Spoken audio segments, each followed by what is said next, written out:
नमस्कार मंडळी, आम्ही मालवणी या चॅनलवर मनापासून स्वागत आहे. चला तर आज मी आपणास मटर पनीरची भाजी करून दाखवते. हे बघा, मटर छान असे हिरवेगार दिसतात.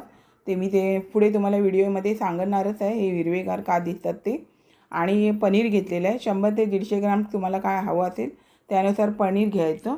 आणि छान अशी आता मी भाजी करायला घेते. भाजी करायला घेत असताना प्रथम कढईमध्ये थोडंसं तेल घालून 2 कांदे घालून घेतले. 2 कांदे घालून घेतले म्हणजे कांदे आपल्याला जास्त लाल नाही होऊ द्यायचे, थोडेसेच आपल्याला नरम होऊन द्यायचे. थोडे नरम झाल्याच्या नंतर मग आपल्याला 2 त्यामध्ये उभे कापून घेतलेले टोमॅटो, कारण आपल्याला पेस्ट करून घ्यायचे. त्याच्यामुळे टोमॅटो वगैरे जास्त बारीक करत बसायचे नाही. त्यामुळे टोमॅटो पण असा उभा कापून घेतला.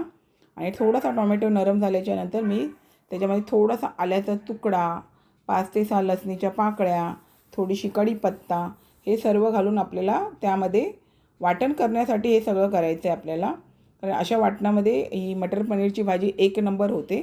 आणि अजून त्यामध्ये आपल्याला थोडेसे काजू आणि मगज बोललं तर आपल्याला हे कलिंगडच्या बिया आहेत ना, ते थोडा वेळ मी काजू आणि मगज हे पाण्यामध्ये थोडा वेळ भिजत ठेवले. ते पण ह्यामध्ये घालून परतवून घ्यायचे.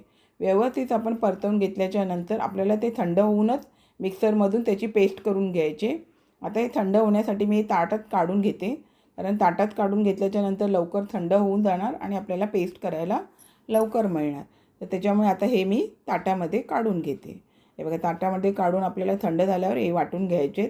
आणि त्याच कढईमध्ये मी थोडंसं तेल घालून 2 तमालपत्राचे 4 तुकडे करून लाल तिखट मसाला, मालवणी मसाला, आपल्याला लागेल ती अर्धा चमचा हळद, गरम मसाला आणि हिंग हे सर्व घालून आपल्याला थोडा वेळ पटकन परतून लगेच आपल्याला जी पेस्ट केलेली आहे मिक्सरमधून ती घालून घ्यायची, जेणेकरून मसाले दळले गेले नाही पाहिजे. नाहीतर तुम्ही थोडंसं पाणी घालून पण शिजवू शकता.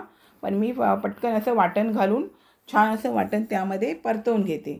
वाटण छान असं परतून घेतल्याच्या नंतर त्यातला जो कच्चा पण असेल, अजून जरी आपण शिजवलं तरी वाटण छान असं तेलामध्ये मसाल्यामध्ये छान व्यवस्थित असं परतून घ्यायचं, जेणे कच्चा पण निघून जातो. आता त्यातील कच्चा पण निघून गेल्याच्या नंतर व्यवस्थित असं वाटण शिजून झाल्याच्या नंतरच आपल्याला ह्यामध्ये मटर घालून घ्यायचे. तर आता मटर हे हिरवेगार का दिसतात त्याचं कारण मी तुम्हाला आता मटर घालता घालता सांगते. कारण मटर मी आधी थोडेसे उकडून घेतले आणि उकडताना मी 1 चिमटी साखर त्यामध्ये घालून घेते, जेणेकरून मटरचा हिरवा रंग आहे ना व्यवस्थित टिकून राहतो. त्यामुळे आता हे मी टिप्समध्ये अशा बहुतेक वेळा दिलेलंच आहे. पण असं बघा, आपलं छान मटर पण शिजले जातात लवकर आणि हिरवा रंग पण कायम राहतो. आता मिक्सरच्या भांड्यामध्ये पाणी घालून, थोडंसं पाणी घालून आपल्याला ग्रेव्ही करून घ्यायची आहे. तुम्हाला जे जास्त पातळ हवी असेल तर तुम्ही जास्त पाणी घालू शकता, कमी पाणी घालायचं असेल तर कमी पाणी घालू शकता.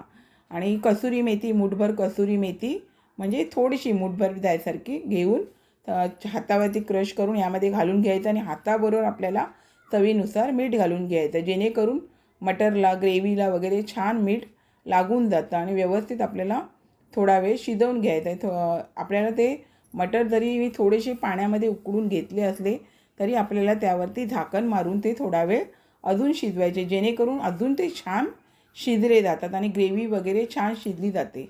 हे बघा, आपले मटर पण व्यवस्थित झाले, त्याचा हिरवा रंग पण तसाच छान राहतो. आणि ह्याच्यामध्ये आपल्याला हे शिजलेत का ते काढून बघायचे. बघा, मटर पण आता तुम्हाला दाखवते. आधीच तर शिजलेले होते, पण नंतर शिजायला पटकन असं शिजून जातं, वेळ अजिबात लागत नाही. आणि नंतर शिजून झाल्याच्या नंतर ह्यामध्ये पनीर घालायचे. तुम्हाला जर पनीर तुपामध्ये वगैरे फ्राय करून ह्यामध्ये घालायचे असेल तरी पण तुम्ही घालू शकता. असे घातलात तरी पण मटर पनीरची भाजी ही एक नंबरच होते.